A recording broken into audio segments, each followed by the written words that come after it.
Piperul era mai scump decât chiria pe un an întreg, iar un singur ananas era piesa centrală a celor mai exclusiviste cine. Un lux atât de mare încât fructul nu era mâncat, ci doar împrumutat pentru o singură seară ca să impresioneze invitații. Toate acestea se întâmplau în secolul al XVII-lea. Ceea ce astăzi găsim pe orice raft de supermarket a fost, timp de secole, motorul unor imperii. Mirodenile valorau cât aurul, iar marile puteri ale vremii au pornit războaie sângeroase pentru a controla rutele comerciale. Au atacat așezări, au distrus populații locale și s-au luptat între ele pentru a deține monopolul asupra insulelor mirodenilor, transformând condimentele în simbolul suprem al puterii.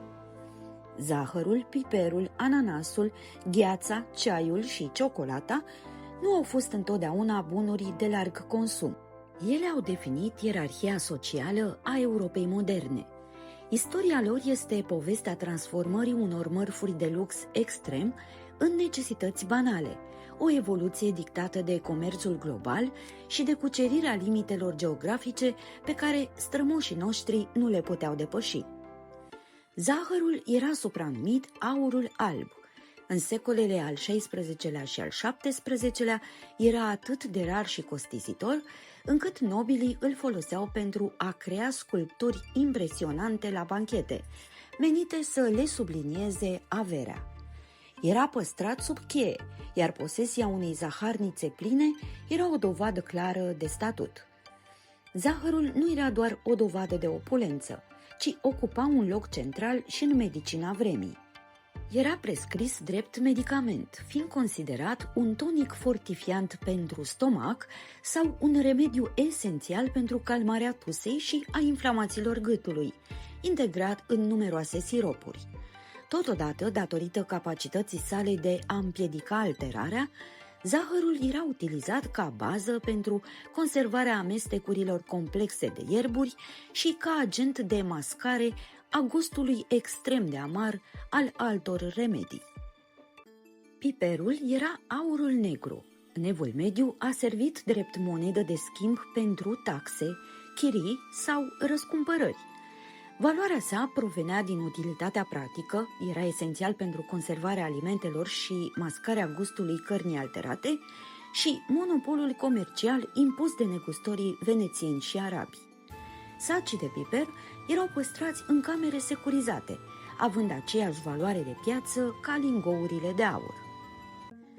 Ananasul a reprezentat culmea extravaganței în Anglia secolului al XVIII-lea. Costul său era echivalentul a $1000 astăzi. Ananasul era un simbol de lux extrem în Europa, deoarece, fiind un fruct tropical imposibil de transportat intact pe distanțe lungi, singura metodă de a-l obține local era cultivarea sa în sere sofisticate, încălzite cu sisteme complexe și costisitoare, care necesitau o întreținere permanentă. Raritatea lui a dus la apariția practicii de a închiria ananasul pentru banchete și recepții elegante. Gazdele organizau cine fastuoase, unde ananasul era punctul central al decorului de pe masă. Există relatări potrivit cărora același ananas era expus la mai multe banchete înainte de a fi vândut pentru consum. Se spunea că un fruct putea fi închiriat pentru o seară întreagă și apoi returnat negustorului, care îl revindea sau îl închiria din nou altui client până când fructul începea să se degradeze vizibil. Gheața a fost multă vreme simbolul suprem al puterii și al privilegiului. Înainte de refrigerarea electrică, gheața extrasă iarna de pe lacuri era stocată în gropi izolate numite ghețării. Accesul la băuturi reci în toiul verii era un privilegiu rezervat celor care își permiteau costurile uriașe de extracție, transport și depozitare. Ceaiul și ciocolata completează acest tablou al transformării. Ceaiul, păstrat în cutii prevăzute cu încuietori pentru a fi protejat de servitori, a stat la baza dezvoltării companiilor comerciale transoceanice.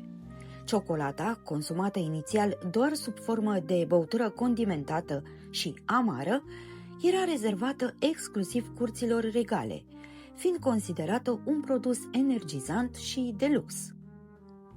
Astăzi, aceste produse se găsesc pe rafturile magazinelor, dar cu câteva secole în urmă erau simboluri ale bogăției, ale puterii și ale privilegiului.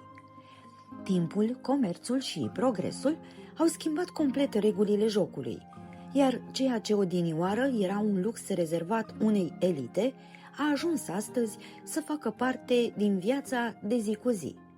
Istoria are un mod curios de a transforma luxul de ieri în banalul de astăzi. Dacă vrei să mai afli și alte povești care au schimbat lumea, abonează-te la canal.